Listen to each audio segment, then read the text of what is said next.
Ya pemirsa, itu yang Anda saksikan adalah sekelumit kisah dari penerapan PPKM darurat yang diperpanjang hingga tanggal 25 dan diinformasikan jika tidak ada aral melintang atau juga tidak ada penambahan kasus corona Indonesia yang signifikan, tanggal 26 akan dibuka secara bertahap atau dikatakan semacam ada relaksasi lah untuk penerapan PPKM yang memang saat ini diterapkan dengan menetapkan level-level di sejumlah wilayah. DKI Jakarta dikatakan level 3 dan 4 pemirsa. Nah itu yang akan saya bahas di malam hari ini. Sebenarnya kebijakan tersebut yang dilakukan pemerintah sudah tepat ataukah seakan-akan setengah hati, bingung antara memang menyelamatkan kesehatan atau juga menyelamatkan ekonomi. Sementara masyarakat di tengah-tengah terjepit. Itu yang akan saya bahas di malam hari ini. Sudah hadir di sini Gus Nabil. Selamat malam, Assalamualaikum. Waalaikumsalam. Komisi 9 DPR RI. Selain itu juga sudah ada Pak Pandu Riono, epidemiolog yang nanti saya sapa terlebih dahulu. Pak Pandu, selamat malam. Assalamualaikum. Baik, selain Pak Pandu Riono akan ada juga Ibu Siti Nadia, mewakili maksud kami Ibu Neti Prasetyani, Komisi 9 DPR. Saya sapa Ibu Neti. Ya. Sambil nanti saya akan mempersiapkan dua narasumber saya, mulai dari Ibu Neti, bahkan juga Pak Pandu Riono.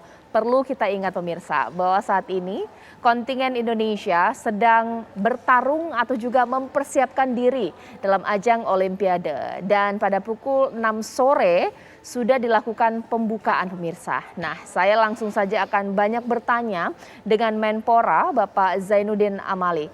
Selamat malam, Pak Menpora. Selamat malam, Titiwan.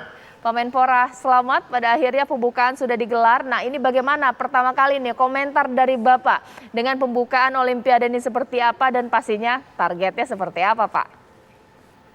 Ya, memang tidak mudah untuk menyelenggarakan kegiatan atau event olahraga multi event seperti yang dilakukan di Tokyo ini di tengah-tengah pandemi COVID-19. Itu tidak mudah. Tetapi kita lihat Jepang bisa berhasil dan kita tadi lihat bagaimana acara pembukaannya tetap meriah seperti biasa, tetapi dengan protokol kesehatan yang sangat ketat. Orang yang masuk ke situ benar-benar orang yang sudah dites dan sehat begitu ya. Nah sehingga membuat kita untuk harus belajar dari apa yang dilakukan oleh Jepang ini, karena kita sebentar lagi juga di tanah air ada Pekan Olahraga Nasional PON di Papua. Jadi saya kira itu hal yang paling penting untuk kita dapatkan, dan harapan kita semua rakyat Indonesia supaya para atlet kita, kemudian ofisial dan kontingen Indonesia yang sekarang sedang berada di Tokyo, Jepang bisa mempersembahkan yang terbaik dan maksimal untuk seluruh rakyat Indonesia. Sebagaimana yang kita sudah canangkan sekarang di dalam Grand Design Olahraga Nasional, bahwa kita menentukan Olimpiade itu sebagai sasaran utama. Asian Games, SEA Games itu sebagai sasaran antara. Karena ini menjadi sasaran utama, maka inilah ukuran prestasi olahraga kita.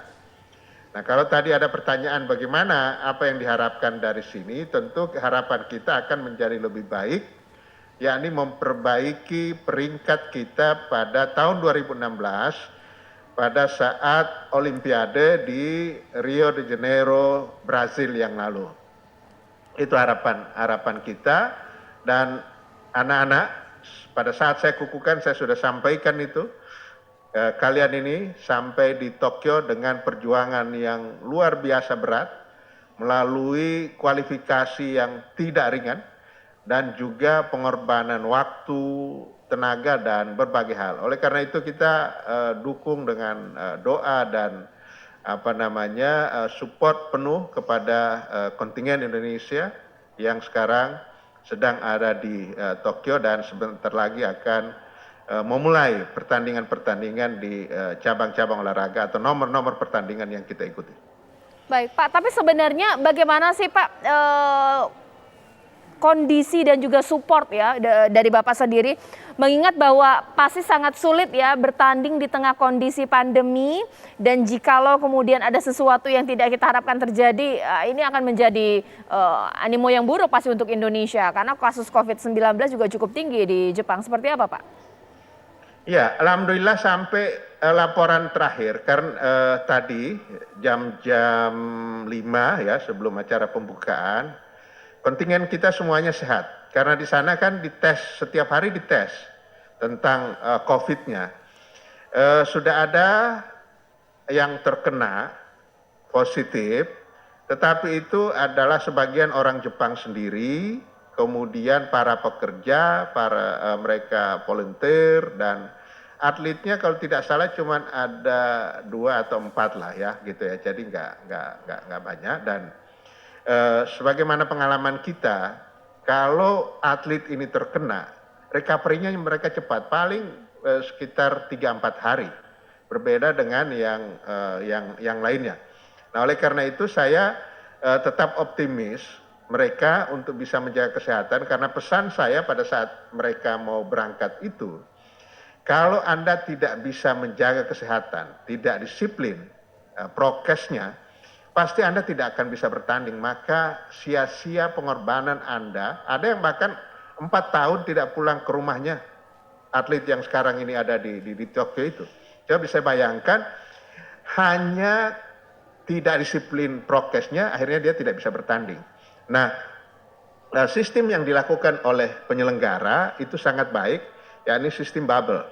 Hanya dari penginapan atau wisma atlet ke venue, tempat latihan atau pertandingan, dan sebaliknya. Tidak diperkenankan keluar dari area itu.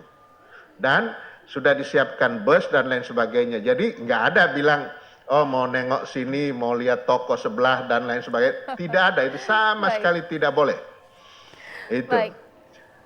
Pak Menpora, terima kasih banyak. Semoga sukses dan pasti doa dari seluruh rakyat Indonesia untuk kontingen Indonesia yang saat ini berjuang dan berlaga di Jepang, di Tokyo, Jepang. Terima kasih Pak Menpora, Pak Zainuddin Amali.